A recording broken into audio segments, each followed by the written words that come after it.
dealing with a falsehood, you're faced with two options.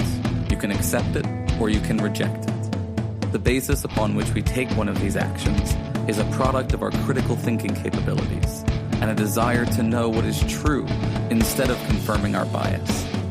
A lie can travel halfway around the world while the truth is still putting on its shoes. On Brainstorm, we choose the hard truths over the comforting lies. Reason, compassion, skepticism. This is the Brainstorm Podcast.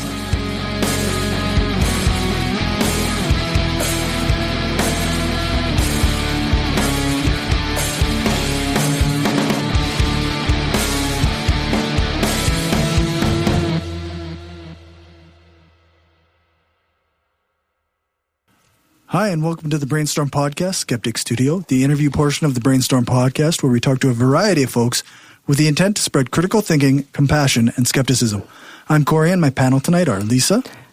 Estoy aquí. Angela. Nice try. Hello. Fuck you, I tried really hard. Renee. Hello. Destin. I'm back, fuckers! And of course, the always amazing Dave doing sound. This was quite the intro. Yeah. Oh, and I'm back as well. I was supposed to be gone. You were. We had this long, sad, like gone forever. Funeral podcast and then episode. and then I said, "Fuck the government." Like 2 days later. 5 days after that, I said, "No, can't work for them." That's good.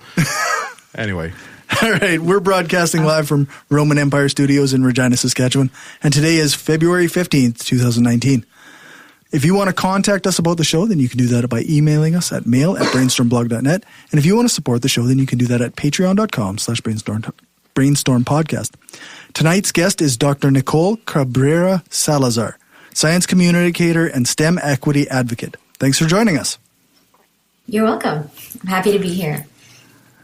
So I guess a good place to start is what got you interested in science? I think I was always good at math and science, which is really interesting because if you were to listen to people from my field, what they think they need to do with marginalized communities is that they need to go in and get these kids like interested in science. And the thing is, like, from a young age, I was really good at math and science. So the interest was already there. But when I was in the 6th grade, I went on a field trip to the Kennedy Space Center because I grew up in Miami and that was only like a 4-hour drive away. And I fell in love with it and I was obsessed. I wanted to go to space camp. I wanted to be an astronaut. But we couldn't afford space camp because it's actually quite expensive. And so my parents were able to get me a small telescope. And that's kind of like what sparked that interest. That's really cool. So I guess the telescope is why you went into astronomy? I mean, it was kind of an early marker, but I also only used that telescope one time, and then it sat collecting dust. Yeah, because I didn't have anybody to teach me how to use it really, and so my parents. My mom is an immigrant from Chile. I was born in Chile, and we moved to Miami when I was young. And then my stepdad, he's Mexican from California. And both of them completed high school, but they didn't get any college or higher education. And so I was kind of on my own to kind of figuring it out. So I just let it kind of collect dust. And then I didn't really touch astronomy until college. Okay. And just found it really interesting at that age? Yeah, so I mean, I was really interested in it. I think the whole like astronaut thing and just like being in the museum space where you're getting to interact with like all of these different missions and stuff like that was really fascinating. And then when I was in high school, I happened to go to a high school that was an engineering magnet school, which means that the focus of the school, they had a program for engineering. And so if you were in the program, then you would get all these special classes. And so I lived, my parents moved away from the city right before high school. And the only way that I could go to that school is if I were in that program. So I applied to the program and then, they would bus us like down. It would take about an hour from where I was living in the suburbs to go to that school. And all my friends were there, so I wanted to go there. And so I just, in the 9th grade, I had to take a concepts of engineering class, which turned out to be just like a physics class. And I had never heard of physics before. My middle school, like I never, there weren't any physics classes available or anything like that. And so it was the first time I was really encountering it. And my teacher was really awesome. And there were no homeworks, no exams. It was just labs. So we just got to experiment with physics. And there were a lot of questions that I had when I was younger. Like, for example, like when you turn a light on, like, why is that, the wire connecting the switch to the lamp or the overhead light is long. And so how does the electricity get from the switch to the light, instantly? And so that was one of the questions that was answered in that physics class. And so I was like, wow, this is really fascinating. And that teacher was so encouraging, and he really saw my potential. And he got his degree in physics, and I was like, I want to get my degree in physics. And he went to Georgia Institute of Technology, and I was like, I want to go to the Georgia Institute of Technology. And I want to be just like him, right? And so that's how I went into physics. Wait, what's the answer to the light bulb question? Well, it's kind of like if you think about a hose, like when you turn a hose on, the water comes out almost immediately, even though the hose is really long, right? And so the answer there is that there's water already in the hose, right? So when you turn on the hose at one end, that water pushes out the water that's like toward the other end, right? And it's the same with a wire. A wire has electrons all around it, like all through it. And so when you turn the switch on, it'll activate the electrons near the switch, but they all push each other, right? And then they kind of move and hit that the light bulb. And that's how it happens so quickly. Like, I was pretty sure that was the answer, but I was like, just in case. Like, I better ask. And I'm like, now I'm thinking about it. It's going to drive me crazy. So, Are you still working as an astronomer? I'm not. I left my fields as soon as I graduated. Yeah. I was going to say, is that a common thing with you guys? Yes. So I have a PhD in astronomy too, so that's why I bring it up. Okay, yes, that's awesome. Where is your PhD from? The University of Victoria / the Hertzberg Institute of Astrophysics. Yeah. Okay, cool. I would like to, well, I guess I'm the one being interviewed, but I'm like, I want to know why you left your field. I'll tell you if you tell me. Okay. No, I can go. Either one can go first, whatever you want. please go ahead. Well, I just, because I had a baby and my boss was sending me postdoc ads from Taiwan or South Africa when I was just finishing my PhD, and I was like, I don't want to go to those places. I was like, I already found it hard enough to be a 2-hour plane ride away from my family, never mind, a 12-hour plane ride. Yeah.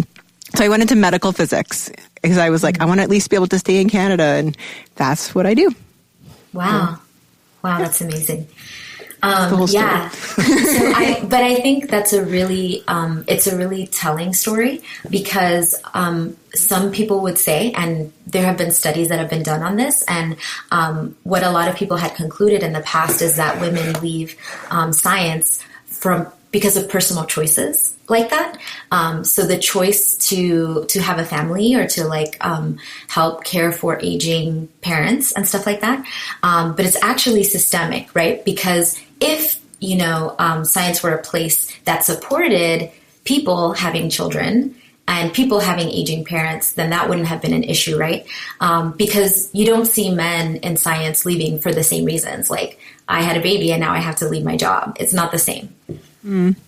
Yeah, no, it just worked better as for a work-life balance for what I wanted to do. Although I'm a medical physicist now, so I would argue that I'm still in science and I'm still using what I was trained to do. I'm fortunate enough to have been able to transfer those skills, and have found something that kind of does allow me to achieve that balance. Although it's still very challenging. It's still definitely not easy with a family. So. Oh yeah, definitely. Were you planning on going into academia before? Oh yeah. I was, that was my plan. That was straight up what I was doing, and until maybe the last 7 months of my PhD sort of thing. So yeah. Wow. Yeah. And that's a really kind of stark change, right? Because I also planned to go into academia. That was my dream. I wanted to become a professor of astronomy, and I didn't get to that dream right away. I kind of stumbled into that because when I went to community college after high school. I went to public school, it didn't have the best resources. And I also, I'm a first generation student, so I didn't know how to apply to college. I didn't know how it worked. I just kind of was like, okay, people are applying to college now, so I guess I will do that. And I ended up going to a community college, which was actually amazing. And I got a better education there than at the 4-year college that I transferred to, because the teachers are so much more focused on teaching, the professors, I mean, and they have such a better relationship with their students. And I actually learned way more when I was there. But when I transferred to Georgia Tech, it was very interesting because I was coming in as a new student, but I was a junior in college at that point. Right. And when I arrived, everyone kind of had their friend groups already. They had their study groups, and I'm coming in. I have no knowledge of what a 4-year college is like. I'm arriving to a different curriculum and everything. And so, but my first semester, I happened to take an astronomy class because I remembered I used to want to be an astronaut. So let me take this astronomy class. And I was so fascinated by it. And, as part of that, because I went to an engineering school, Georgia Tech is an engineering college. And so most people have to do what's called a capstone project. So they have, in their senior year, they have to have this big project. But because I wasn't doing engineering and I was doing a hard science, I had to do research. And so I didn't know yet what I wanted to do my research on. But when I think it was the first or second day of astronomy class, I was I want to do research in astronomy. And so I bugged my professor until he let me do research under him. And that's where I finally, in my junior year of college, started to focus on astronomy. That's cool. To go back to you wanting to be an astronaut, when you were in Miami, when you were a kid, did you ever make it down to Canaveral for lunches? I did not. No. So I grew up in poverty. My parents are working class. So it was not feasible for us. And in fact, that field trip that I went to, that was to the Kennedy Space Center in Cape Canaveral. It wasn't during a launch, but it was a very new thing because my mom and my stepdad had just gotten married. And so our socioeconomic status changed. With that, we were able to, before my mom was a single mom, and then after that, we were a little bit more financially stable. And so I was able to go on this overnight field trip as an 11-year-old, which was not accessible to me before. And that's when I started to become exposed to those things. Right before that, I had no idea. Yeah, that's cool. I used to live in Hollywood Beach, and we actually went to one of the Challenger launches in, I think it was STS-9. Which would have been November of '83, and it was amazing to watch a shuttle. Yeah, I'm actually really sad I was never able to experience that when I was living in Florida. But yeah, it was literally my mom was a waitress; she worked double shifts, and so there wasn't any such thing as taking time off to go and do that, or I don't even think we had. I can't even remember if we had a car. And so those are barriers, right? To going out and experiencing those kinds of things. I just want to put a pin in. I really love the way that you speak about how you grew up and you just speak about it matter of factly. And I don't know, I feel I don't know, a lot of people I know would talk about, not family not having money growing up as, I don't know, as a point of shame or, I like the way you're matter of fact about it and you talk, there's nothing, it's a way to grow up. Yeah. It's perfectly legit. It's a thing. I just wanted to thank you for that. Yeah, absolutely. I mean, it is a thing a lot of people go through. And I think, the people shame don't talk about it that way. You know what I mean? Yeah, no, absolutely. And I think that, there is a lot of shame around that. There can be. And that comes usually from the outside. And when I was younger, I definitely did experience, some shame around that. For example, when I was in the 5th grade, I had gotten this, award. It was like a cookie award or something. It was basically an incentive for kids to behave, right? And so if you had really good marks, they would, or if you did something exceptional, they would give you this award and you'd get literally a giant chocolate chip cookie. And that was a really good incentive for a 10-year-old. So that would still incentivize me. Yes, for sure. So I went into the principal's office and I was waiting for my cookie and I'm sitting down and, we grew up in poverty, but my mom always had a way of making us feel like, you know, that we were like, our childhood was like normal. So like, we never questioned anything, right? Like when I was growing up, I thought Sears was like this big high end, like, you know, department store. But as I was sitting there, you know, and I had these like hand-me-downs, and so a girl came in who was younger than me, and she made fun of my shoes or something, or she pointed out my shoes. And it was like, I still hadn't gotten my cookie, and I was just really proud of myself for this achievement. And it was something like, wow, it wasn't even something that I had ever realized before, but because somebody else pointed it out, it was like, oh, I'm supposed to feel ashamed about these things, right? And that shame can be weaponized, right? And so I speak very openly about you know, if you follow any of my social media accounts, I speak very openly about mental health, about struggling with depression, anxiety, all these things, very matter-of-factly, particularly because I want their other people not to feel like there's as much of a stigma, right? Like the stigma comes from the silence and from the shame, and shame gets its power from silence. So I'm very intentional about being open about those things. No, I noticed that, and I really appreciate it. And I just want to also point out that I find that it happens in adulthood too, especially if you go to post-secondary. You end up kind of selecting for more people who came from, you know, upper middle class or wealthy families, and you end up feeling like an outsider. You know, like, no, I'm not going skiing this Christmas. Like, no, like, right. You know, it's as an adult that happens, you know, and it's not that anyone's making fun of your shoes. It's just like, you're just not coming from the same universe. Exactly. Do you want to tell us a bit more like what you are doing now? I'm really curious. Sure. I know we're like kind of jumping around. Oh, yeah, sorry, or whatever, however chronologically you want to go about this. We're not good at, this is not our strength. So. Yeah, no problem. I guess I will say yes. So I started doing research, in astronomy in my junior year. And this is the crazy thing about access, right? And like literally, like you said, like not being part of the same universe. My advisor, my undergrad advisor, who was, you know, giving me this research to do and teaching me how to use a computer terminal for the first time and all this stuff. He was like, hey, you know, you should apply to summer internship programs, right? Like summer research programs. And I was like, what's that? I have no idea what that is. And he was like, don't worry. He gave me all the information. He was like, I will write all your letters. And then you just send them off. And so he helped me apply for these summer programs for research, which are like instrumental if you want to go to graduate school, which at the time I didn't know that was a thing either. But, you know, it's a really important aspect of your training as a scientist. And so, I applied to 10 different REU, what they're called REU programs. So the National Science Foundation has these research experience for undergraduates, or REUs, and they're summer internships. They're paid. They fly you out to the location that you get into, and then you get to do research full time, like a real scientist. And so I applied to 10. I only got into one, and that one was in Hawaii. So sounds terrible. I know.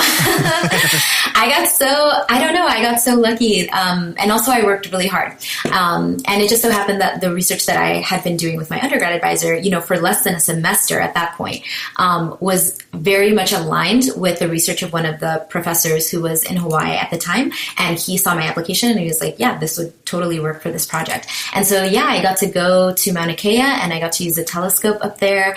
And, you know, I got to do science, you know, as my full-time job. And after that, I was like, hell yeah, I want to go to grad school and whatever, I'll sign up for anything. Like, how can I become an astronomer, you know, full-time? And that's when I think I was like 21 that summer. And that's when I made a decision to be like, yeah, I want to be a professor of astronomy. Like, that's what I want to do with my life. What was your project on? I'm so curious. What inspired this? So my project was on exoplanets. So for anybody who's not aware, an exoplanet is a planet that revolves around a star other than the sun. So the sun has a solar system, right? It has all these planets revolving around it. And any star that you can see with your naked eye, we suspect that there are planets around those stars too. And so looking at those stars to see whether there are planets around them and trying to find them, that was my project. Very cool. One last question. Which telescope were you using? I was using the University of Hawaii. They have a 2.2 meter telescope. It's one of the smaller telescopes there. Yeah, it's very small. And so that's the one I got to use. And I have a really cool story to share if y'all are okay with it. Absolutely. When I was up there, so I've always lived in big cities. So I grew up in Santiago in Chile, in Miami, and then I was going to school in Atlanta. So these are all major metropolitan cities, and there's a lot of light pollution. So you can't really see. You can see some stars, but you can't see a lot. And I had never seen the Milky Way in my whole life. And so I went. I was going up to Mount Kenya. We were driving up, and I was finally able to see the Milky Way, and I got really emotional and I cried because I was like, oh my God, this is like amazing. I can see a part of the universe, like from here on Earth. And when I got to the telescope, so the telescope is at 14,000 feet. It's very, very high up. It's at a part where you're operating at about 30% less oxygen. So ironically, you would think that you're so high up and you're above the clouds, right? You're above most weather patterns, that you would be able to see so many more stars. But the thing is, because you have you're operating with so much less oxygen, that your brain has to prioritize what is getting oxygen, and so your night vision goes because it's not essential, right? And so you're standing out there and you're like, this is as many stars as I can see in the city, what's the big deal? And so the telescope operator, who's in charge of like pointing the telescope wherever you want it to go and like making sure that the instruments are working and everything, took me outside and he said, can you see the Milky Way from here? And I said, no. And so he gave me the oxygen tank, which you're supposed to use if you have altitude sickness. And he let me breathe through it. And then all of a sudden, like these stars just started appearing in front of me. Like I had my eyes open and it was just like the Milky Way just like appeared. And it was the trippiest thing ever. I think after that I was like, line. I can show you the star. Yes. You breathe this oxygen. It's oxygen. Take a hit of this oxygen. Didn't Aladdin use that pickup line? Okay, this telescope operator was very reputable, Destin. Yeah. That's a beautiful story. I freaking love that story. I think I took for granted the fact that I could see the Milky Way where I grew up. I grew up in a small town, so seeing the meteor showers and seeing the Milky Way was kind of commonplace. And now it's, even in the small city we live in, is kind of, you don't see the stars as well as you do where I used to live. But that's very cool. I love that story. There were nights like on the farm when the stars were so bright that it's like it's too bright out. Yeah. Especially when you got the Northern Lights rocking up there too. Oh my God, that's amazing. I'm so jealous. I've never seen the Northern Lights and it's on my bucket list. Like I really, really want to experience that. It's crazy cool. You're welcome here at any time. Thank you. So I guess, how did you get from astronomy research to science communication? Oh yeah, so we're like slowly getting there, right? So I started, I applied, I finished school, my undergrad in 2009, and it was just the year after the stock market crashed, right? So it was during the recession. And so in college, I was working 3 jobs because the American system of education is horrible. Yeah. And I was a resident of the state of Florida. I was studying in the state of Georgia. And so my tuition was 3 times the tuition of someone who was a resident of the state of Georgia. And so my education was about $30,000 a year for tuition alone. So that didn't include living expenses. Holy Christmas cakes. Yes. And I did not get enough financial aid to cover. I think they gave me like $10,000, free money, but that left $20,000 that we obviously couldn't afford. And so I had to take out student loans. But even that, wasn't enough because there's a cap to how much you can get. And so I was working 3 jobs and but when it came time to applying to graduate school is also expensive. It's about $100 per application, which might not seem a lot to some people, but I couldn't afford to apply to more than 5 schools. That was my limit. And because I had a really good dossier, I had research experience, I had glowing letters, I had really good grades, I had a lot of extracurricular activities. I was like, I'm going to apply to the top astronomy schools in the country. And that's what I did. And then I'd gotten all these rejection letters, and I got my last rejection letter from my dream school, which was UC Berkeley.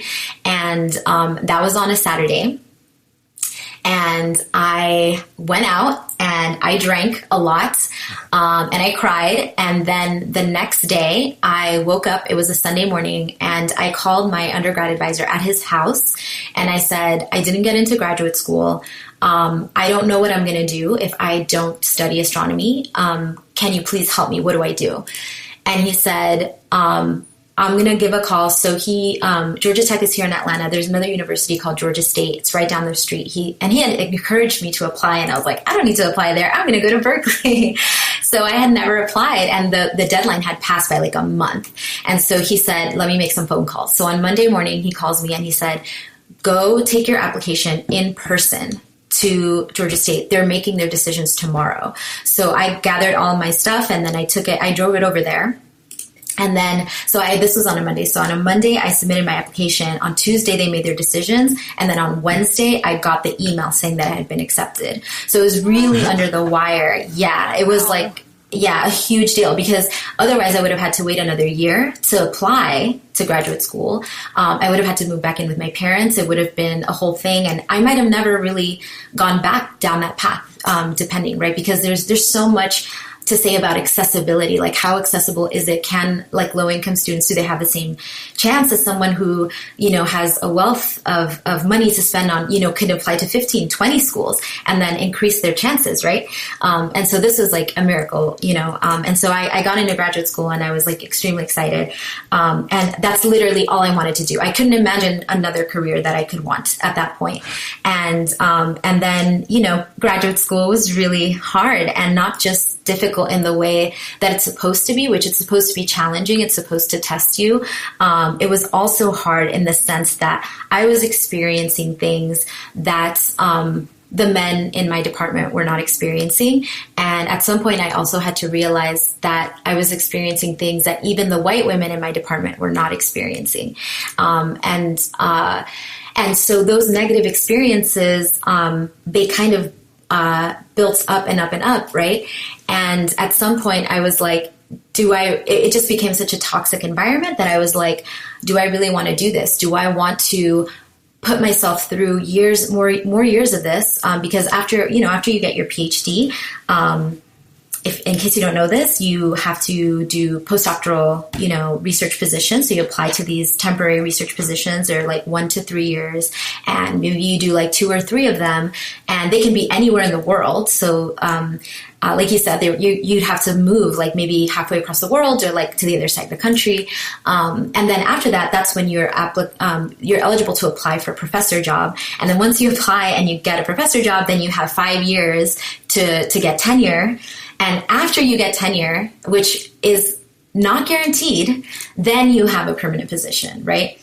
And so maybe I'm just also to let people know, it's also all of those jobs that you talked about, the temporary postdoc jobs and the getting a tenure track job, all of them are incredibly difficult to get. You're talking like hundreds of qualified applicants with PhDs and lots of research and papers and publication, all applying for this. This is how saturated. I just wanted to point that out because it's just, I feel you. Yeah.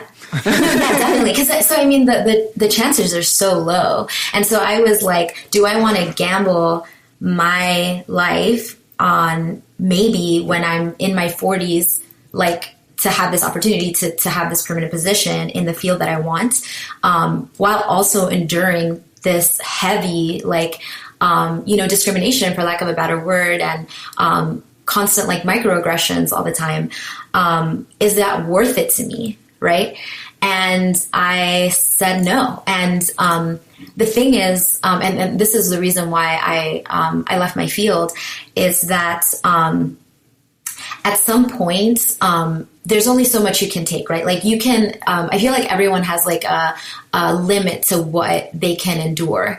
And so for me, it was like, the negative experiences were so heavy, and there were so many of them, that after a while I just started losing interest in my science. Like your brain starts to associate that negativity with the work that you're doing. And so the thing that I loved the most, I started hating it. I started hating my project.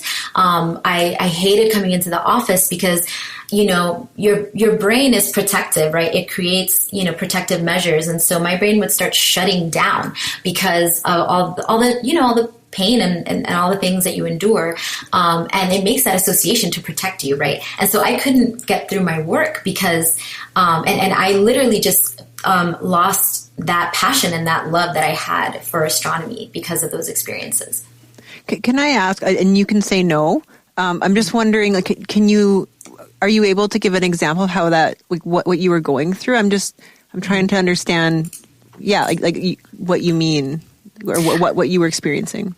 Oh, girl, I have stories. I have all kinds of stories. If you're comfortable and you do not have to, and I believe you. You don't need to justify anything. I'm just wondering. No, I really, I'm like I said, I'm very open about these things because there is such a stigma. When I was a grad student, I couldn't talk about these things because, there were literally people who were holding the keys, right? Like if my PhD is completely dependent on whether my committee decides that I can graduate, and that, literally they have a page with the signatures of my committee, and I can't have that page unless I do X, Y, and Z. And if I make too much of a ruckus, if I ruffle too many feathers, then there could be retaliation. And I've seen that happen. And so I couldn't speak on it for so long. And I gave a talk that's called How to Retain People of Color in Astronomy. And I gave it at the University of Texas at Austin for something called Bash Fest a couple of years ago. It was, I think it was about a year and a half ago. And that was when I finally broke the silence, because when I was a student, I really had to keep my head down and swallow so many indignities. And so now I am a lot more open to talking about it because I'm just like, I have the power to do that now. I've left the field, so like no one can hold a recommendation letter over my head. Literally I cannot be affected. And so I am very open in talking about it because I know so many people can't. So I'm very happy to share. And I'll just give you one example that's like very telling of how systemic this is. But basically, when I was a graduate student, I earned this fellowship from the National Science Foundation. It's a very prestigious fellowship. It's extremely competitive, and it's called the National Science Foundation Graduate Research Fellowship. And so when I obtained this, the fellowship itself was paying for research. And so there were clear rules to this fellowship. And I guess just in case people don't know, because this was also something that I had to learn, the way that universities work is that professors and postdocs and students will apply for national grant money. And the grants are not awarded to the individual, they're awarded to the university, right? And so the university is like this huge bank, and they're the ones that give you access to your funds, but they also take a lot of overhead. So for example, if I'm a professor and apply for $1 million grant, about 30 or even 40% of that grant actually goes to the university to pay for things like administration and all of the logistics around handling that money. And so this is why universities have so much money. And so when I received this funding and it went through the university, my fellowship was special because as a student, the university could not take overhead. And so but it's still this money kind of sitting in that bank. But the rules from the National Science Foundation were explicit in that I was getting paid to do research. The university is no longer paying me. I'm basically employed by the National Science Foundation. And that meant that I did not have to teach unless I explicitly wanted to. Because the way that, the US PhD programs are different, from department to department. But basically, the way that my department worked is that my funding was contingent upon teaching. And so I did a lot of teaching. It takes up a lot of time, which takes time away from your research. And so this fellowship, one of the the reasons that it exists is to give students the freedom to just pursue research and not have any other distractions. And so with this fellowship in hand, I didn't have to teach, right? We have exactly the same thing in Canada. It's it's from the Canadian government, but there's similar research grants, and they relieve you either relieve you from teaching or reduce your teaching load, and you do need to teach if you want any funding if you don't have a grant. The university in our city is one of the most corrupt in the country. I don't know, but I went to a different university, but it's the same model here. Anyways, sorry, continue. Cool. And the university still administers it. That's true. Okay. Yeah, because I mean, some programs are not contingent on that. Like their students get funding through their professor, or they get funding from research. So it's not the same in every single department. This is like it's a big model for a lot of programs. And so one other thing that happened is that I also I won a fellowship from the Embassy of France called the Chateaubriand Fellowship, and that was to do part of my PhD in France. And that's something that I did, on my own, and I won it, even though my advisor, discouraged me from doing that and told me that I didn't have anything to contribute, and that I should wait at least a year to have more research under my belt because I wasn't progressing at the same rate as his most brilliant students are. And so those are, kind of the things that I heard. But I won this fellowship anyway. What an asshole. And so I know. Sorry, continue. So I won that fellowship and I ended up going to France for 6 months. The NSF made an exception for me because while you are on the NSF, you're not supposed to have any other fellowships. But this was like they made an exception. And so I was able to go to France for 6 months and then an additional 3 months that year. And because I was in France, I wasn't in Atlanta teaching the labs that I would have been teaching if I didn't have these fellowships, right? So when I came back in the fall, the graduate director assigned me to teach 3 labs that semester. And I was like, wait a minute, I don't have to teach these labs. I have a fellowship. I have 2 fellowships, in fact, so I shouldn't have to teach because the university is not paying me. And so I went to my advisor and I said, look, here are the rules from the NSF. I should not have to teach. What's going on? And so he was very like, he was like, the faculty is a democracy. I can't really make a decision. They really have to vote on it. And I said, look, I want to go to that faculty meeting and I want to make my case. So I want to talk to them about why, I shouldn't have to teach anymore, right? That the university isn't paying me. And so he said, okay. And so I'm waiting to hear when that meeting is going to be. And then when I went to speak to my professor about it again, he said, oh, we already had the meeting. And what we decided is, they decided on some arbitrary number, right? Which was the minimum. And so they said, let's say, for example, before that semester, I had taught 12 labs in total throughout my time there. So they decided that the minimum number of labs that any student has to teach is 15. And so because I was missing those last 3 labs, I would have to teach that semester without pay. And so that's what they decided. And I was like, what do you mean? I wanted to present my case. What happens? Like, why wasn't I allowed to come and speak? And so, I was forced to teach without pay that semester. What I found from another professor, not even my advisor, who caught me in the copy room, and he said, did you know that there was a faculty meeting about you and people were talking about you and, all these things?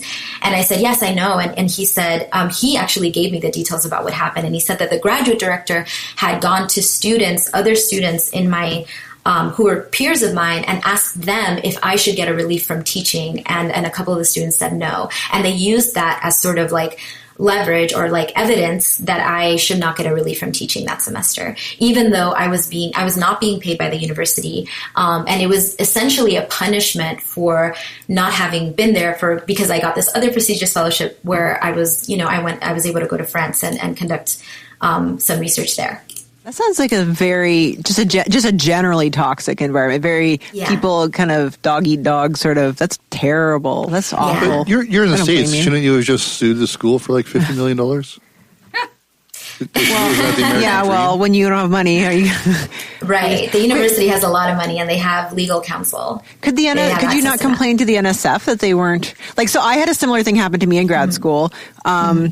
Where the university awarded me a scholarship because I'd gotten a fellowship through the government, like a good fellowship, and so they topped it off with their own scholarship. And then 6 months, and then of course I'm a student, I spent the damn money on tuition and living, okay? Right. Then 6 months later, my scholarship, or my fellowship from the government got upgraded to an even better one, and because I was doing well, and then the university said, well, you don't need the scholarship we gave you 6 months ago, pay us back our $5,000, and I was just like, but I had to argue with the dean, and I did win this because I don't know, maybe we're nicer in Canada, maybe I'm just bitchy or I don't know what, but I had to point to the rules of the federal grant giving agency to say, well, no, you're not allowed to do this. And I had to complain to them, say that the university is withholding the grant you gave me until I pay them back the scholarship that they gave me 6 months ago. Yeah.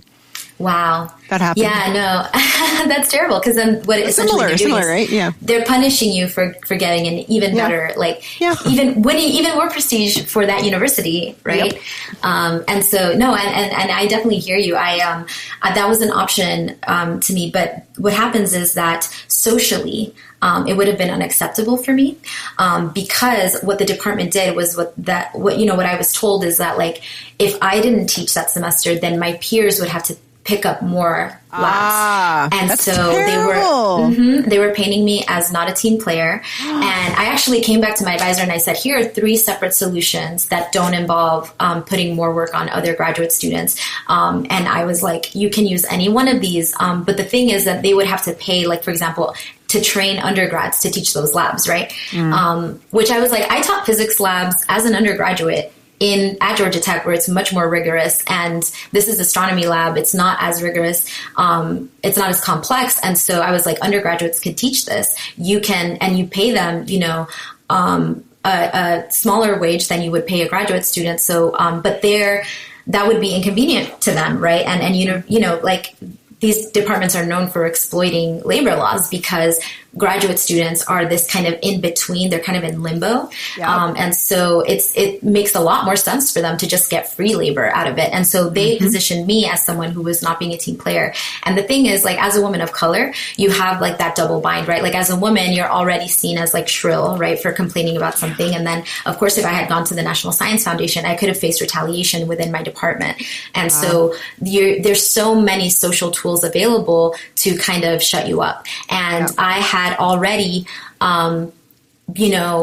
caused enough of an uproar around this whole thing that I decided to keep my head down. So I had to teach those labs, knowing that I was not being paid for that. And there are definitely violations of labor laws in there, but at the time I just didn't feel like I had the power to do that. Like, I knew I could have called the National Science Foundation and reported it. But I didn't have any evidence that I wouldn't be retaliated against, and that they would even do anything to the... It might not be worth it. Exactly. Is it okay? Can I tell a story? I just thought of another story that happened to me. Can I share it? I feel like it's really relevant. So I had a baby in grad school, so I was pregnant. And again, like you're saying, the university exploits these loopholes that grad student is. Like, so for example, in Canada, if you work a job, you get maternity leave. Okay. Now I was working technically part-time as a TA, like a teaching labs, and I was working, and I had fellowships, etc. So I mean, it's like an office job. You go into work every day, you get a paycheck, but we weren't considered employee, or we weren't full-time employee. So I didn't get maternity leave. So I worked after I had my baby, I continued to work. Like, no break at all. Like, it pretty much just continued. But I worked from home, but I work, change diaper, do work. But when I was pregnant, my baby was due in October. So, the semester is September, October, November, December. And so there were 2 of us assigned to marking for this class. And so I arranged with the other student who was marking. I said, well, look, why don't I do all the marking for the first 2 months, and then I'm going to have a baby, and you do all the marking for the last 2 months. That way I'll get a couple months of, I'll get paid, but I'll do all the work front end, you will do all the work back end. And he was cool with it, right? But it took me, instead of overnight to mark 200 quizzes, it took me 3 nights to mark 200 quizzes when I was 9 months pregnant. And my boss, the one who taught the class and who took care of all the teaching associates, gave me shit. Like, and he would ream me out for taking 3 days to mark 200 assignments instead of 1, and knowing that I had arranged with the other guy to do all the marking because I was pregnant and gonna have a baby. Like, I had tried to accommodate it as much as possible. So there's an example for you. Bullshit. Oh my God, that is bullshit. Jesus. But you know what I mean? Like, again, like, so I mean, pretty clearly happening to me because I'm a woman, given that I'm pregnant. Like, anyway, that guy is a dick. Exactly. I mean, those kinds of examples are just so common. Like, it's not even shocking to me. Like, I know. It's just par for the course. Yeah. Yeah, no, for real. And a lot of people don't realize. Well, people who aren't women don't realize that. I think Cory realizes that he's very understanding. He's super woke. We love Cory. Well, I don't. Aw, he's embarrassed now. He's an ally. You're one of the good ones.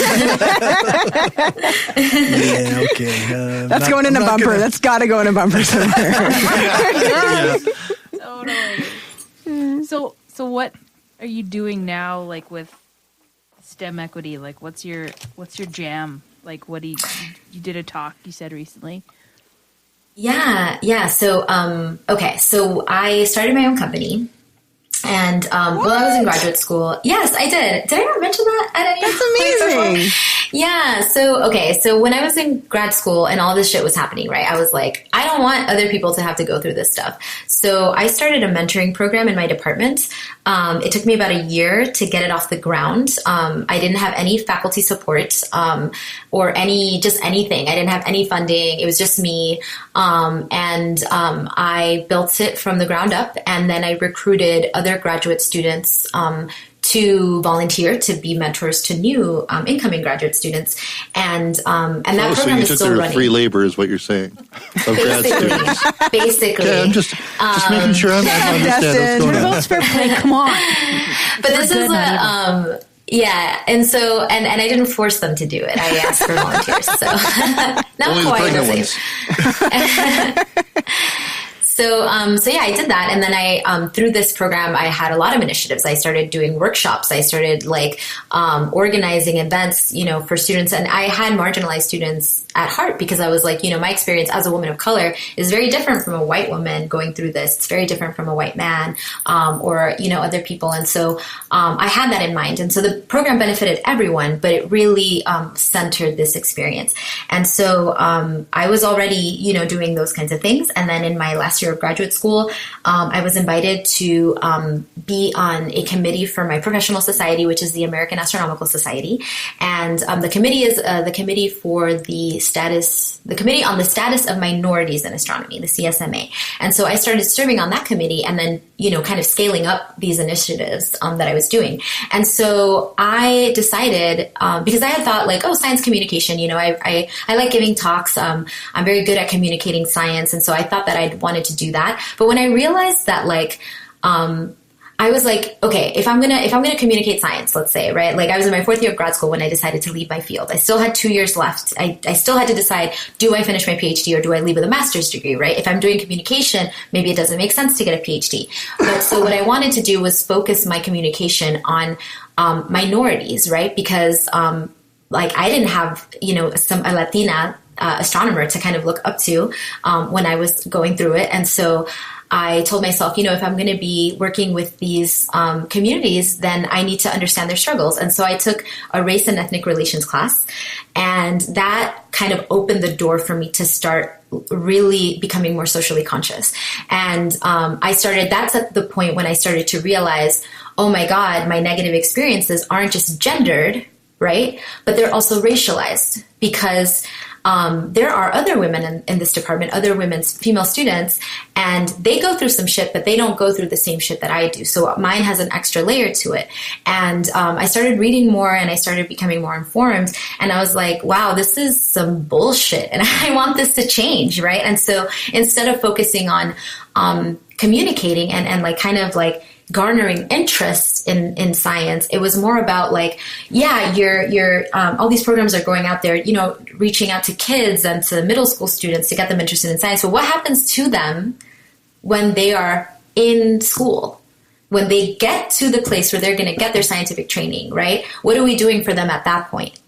And so that's actually a big part of the pipeline problem. We say, we call it the leaky pipeline, right? Because people drop out, of STEM, of science, right? At all these different points. And women do it, but it's also, even more so for, any kind of marginalized, group. And so I was like, well, I could just go out there and do the same program, every white guy in science does, or I can actually make things better. Because what pushed me out of the pipeline was the toxic environment. And so I was like, I know what it's like to experience that, and I don't want other people to experience that either. So what if I like went back to these departments and I told them how to change that so that they have a better environment? They're actually retaining the students that they're recruiting. Because right now, diversity is a huge word. People pay it a lot of lip service. After the scandal with Jeff Marcy at UC Berkeley, right?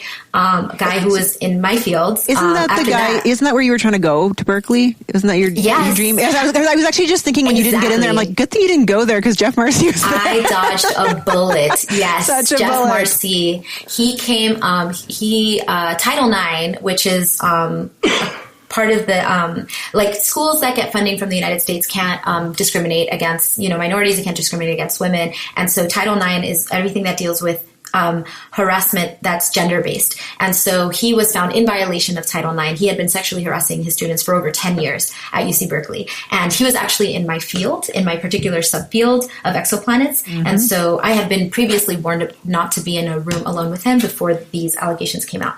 And so you weren't surprised. I was not surprised. Yep. No, and when I started up in grad school, I was like, I'm thinking about working with so-and-so. And everyone's like, no, you can't work with him. And for exactly the same thing. It's just how it is, right? Yep, it's like there are a lot of those people. I'll tell you who it is after. Okay, and I'll probably be like, oh yeah, I know he's that one. He's famous. He's well known. No, because he's a different field. But anyways, okay, yeah. So I mean, I forgot where I was going. I'm sorry, because you were saying you were thinking that you could help with the diversity and all the Jeff Marcy stuff was coming out. Yeah, and so I mean, I think after that, universities kind of understand now that there's a liability involved in them not investing in quote unquote diversity, right? And so I think people understand that they kind of have to show that they are committed to diversity, but like nobody knows what that really means. And they're like, of course, there are these universities that are like primarily white institutions or historically white institutions. A lot of these institutions were literally built by slaves, right? And so they need to like basically rebrand their image, and they know that like not investing in diversity, quote unquote, is a liability for them. And so I was like, well, I know what it's like, and I know what you shouldn't do, and I know what it would take for me to have felt included and to have felt like I belonged there, so I can help other people who are genuinely interested in changing things for the better, but they have no idea where to start, right? I can do that. And so that's what I founded my company on. Amazing. That's really so. You're a consulting company for diversity for universities. Mm-hmm. That's so cool. Geez, you're smart. Oh, thank you. It's specifically for science departments. So universities themselves are so large, but my niche is in science, right? Like I'm a scientist. I came up through science. I know what it's like to go through a PhD program, so I have insider knowledge that can help science departments get better. And they have a particularly egregious problem with, sexism, racism, ableism, you name it. You know what I mean? It's like one of the most homogenous fields. Other than let's say biology. Some scientific fields are dominated by women, but interestingly enough, those fields have what is called a glass escalator. So where you have a female-dominated field, the men in the field tend to be promoted at 3-4 times the rate as the women in the field. So you have like this field that's like heavily populated by women, but all the people at the top are men. Mm-hmm. And so what I do is I help science departments specifically, and that also has spilled over into tech companies, because computer science is, if y'all are not aware, one of the worst, least inclusive fields in STEM. And my husband is a software developer. He's also a white guy. So I've seen, firsthand the way that tech companies handle this kind of thing.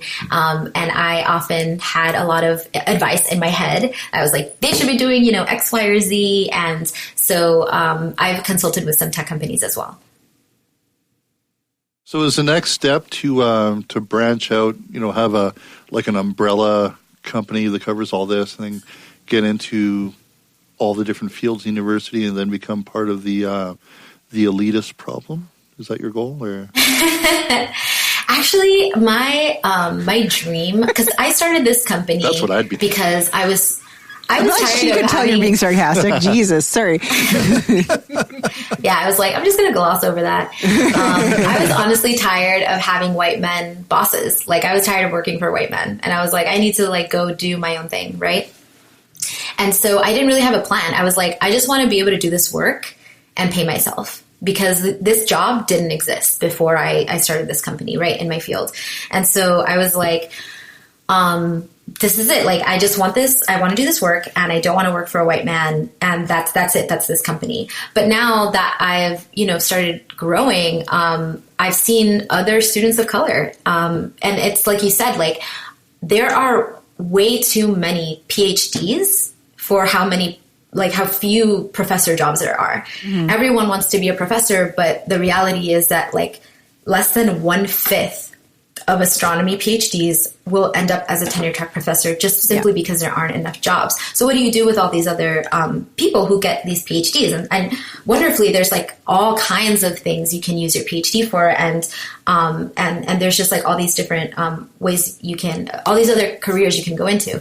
But what I started seeing is that like students of color, especially, are very interested in helping their communities, and so they might be very interested in the science, but they're also interested in social justice. And so there isn't like, an internship out there for like how to do the work that I do, right? And a lot of students are interested in doing that work within STEM. And so now I've started thinking like, wow, this company can really be a training ground as I grow, and to bring in other students who are interested in social justice work, specifically in the sciences. I can train them on how to do that, and then they can go and spread that word all over, and then we can, burn academia to the ground.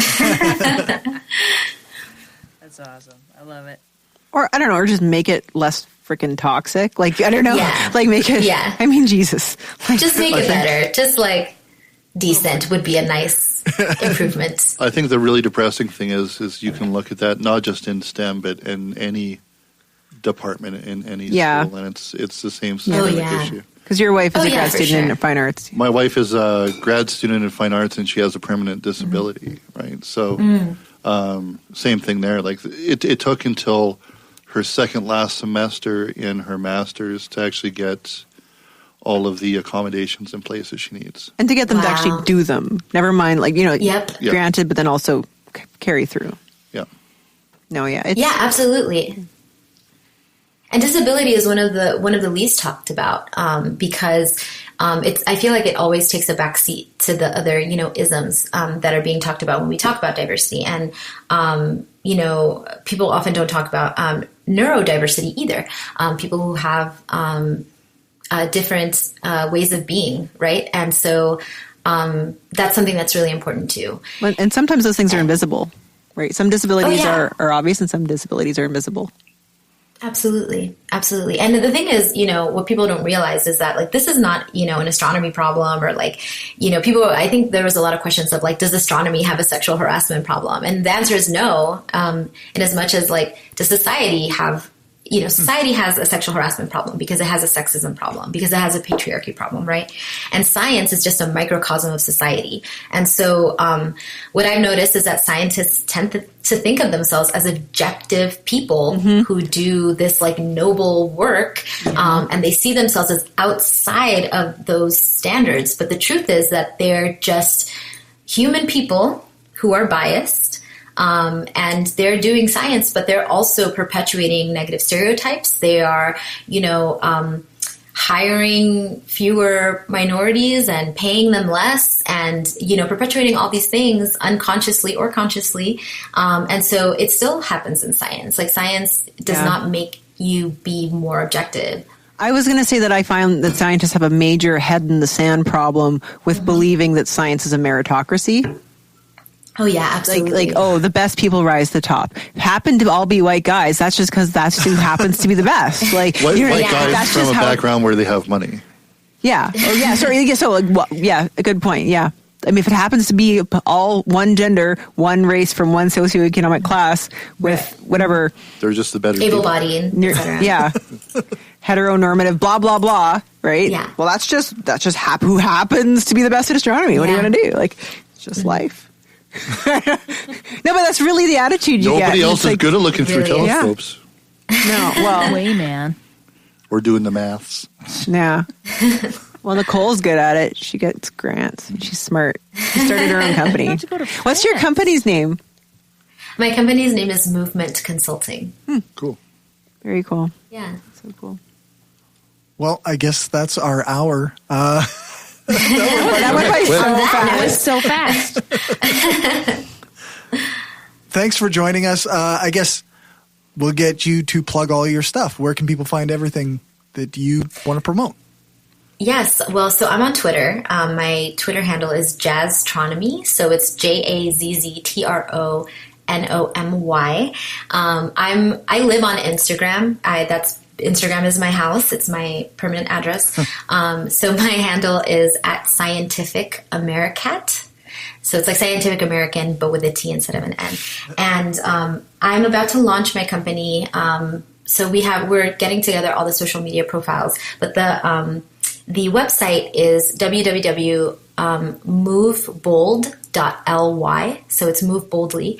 And all of my social media handles are Move Boldly. So if you want to go ahead and follow the Instagram account that has nothing on it right now, but it will in a few months, you can. Very cool. Thanks again for joining us. And I guess we'll go to a break and we'll let you go. Awesome. Thank you so much. Again. Have a great weekend, y'all. Thank you. If you like what we're doing and want to help us keep the lights on, go become a patron at patreon.com/Brainstorm Podcast. You can hear the bonus half hour that we record every episode and get a shout out when you support the show. Become a patron for just $1 an episode at patreon.com/Brainstorm Podcast. Or you can support the show by ordering a t-shirt, mug or other gear from our store at caffeepress.ca/Brainstorm Podcast Gear. If you can't afford to become a patron or buy gear, then why not give us a rating or write a review on iTunes or Stitcher? Every rating makes it easier for people to find us. Thanks for your support.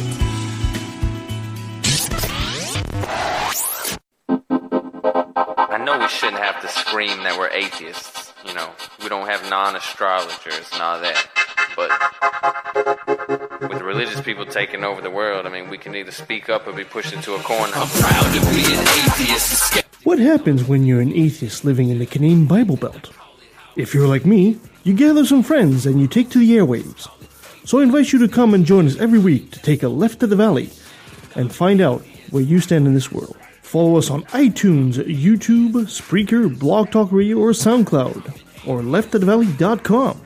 Atheist, skeptic, and humanist radio, no God required. Faith in God is like a virus, so why would I respect it? The line between good and evil gets blurred once infected. The truth you neglected. All right, let's hit that outro music. Yeah, let's. For all the things, you can check out the show notes on our website, brainstormblog.net, and our hosting page, thebrainstormpodcast.com. Thanks to our financial supporters, Driffa, Kayla, Kim, Stephanie, Zach, the Utah Outcasts, Aaron, Daryl, Bob Glenn, Destin Doesn't Suck That Much, Magnus, several species of small furry animals gathered together in a cave, Positively Skeptical, Rob, the Podunk Polymath, the Flying Spaghetti Monster, Sauce Be Upon Him, Freethinker 215, and Larry. When we hit 20 patrons, I will stop reading off all of them and just read the skeptic level and above. If you want to join them and help the show grow, then you can do that at patreon.com/brainstormpodcast. Or you can do a one-time donation at paypal.me/brainstormpodcast, or buy our stuff at tpublic.com/stores/brainstorm-podcast-gear. Our next live show is on March 15th, and our guest will be Jonathan Maloney from intelligentspeculation.com, which is a website dedicated to critical thinking.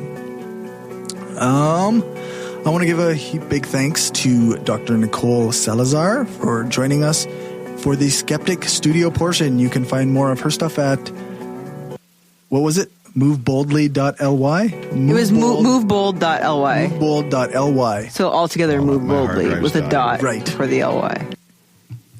My hard drive's just dying here. That's all right. Thanks, Dave, for our intro music. Thanks to Aaron Rabbi from Embrace the Void for doing the voiceover for our intro. You can find his stuff at voidpod.com. Thanks to Alex Kepper-Murdoch for doing the voiceover for our ads. And thanks to Jason Camo for our outro music, which I'll insert later. Yeah, you can find his stuff at aloststateofmind.com. All music played is either with permission or under the SOCAN license to play. For more information on SOCAN, you can check out the music license info page on our website, brainstormblog.net. Make sure to tune in to brainstormafterhours.com for the bonus content before it goes patron only.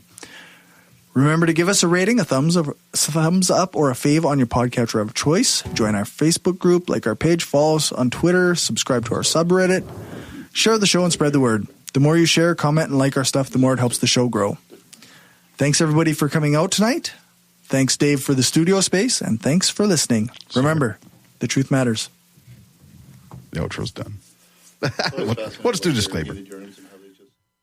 This is an opinion-based podcast. Each person on the podcast is responsible for their own opinions, and those opinions don't necessarily reflect the views of the rest of the panel. Any guests or anyone associated with the people on the podcast, such as spouses, partners, children, other family members, friends, or employers. No one person speaks for the podcast with the possible exception of Cory, and he doesn't speak for anyone else on the show. The Brainstorm podcast does not represent the views of our sponsors.